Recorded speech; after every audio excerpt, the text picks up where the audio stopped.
Yo, what's up mga bossing? Capsrock here. Isang cup ang ating ipiflex ngayon mga bossing. Isang bagong local brand yan mga bossing.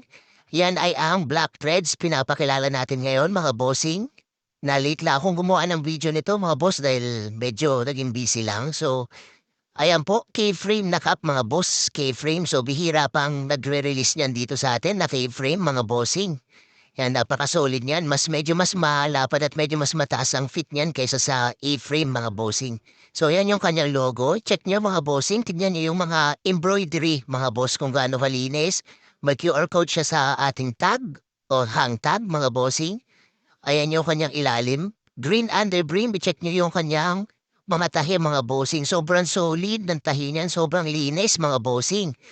At sa loob mga boss, yung kanyang tag, nakita nyo naman kung gaano kalinis ang pagkatahi sa ilalim pa lang, mas lalo na sa ibabaw mga bossing.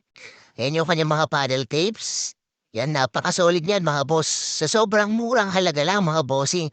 1,250 lang, wool pa ang tela niyan mga bossing. Yan, wool blended ang tela niyan mga boss, kaya napakaganda ng kanyang tindigan.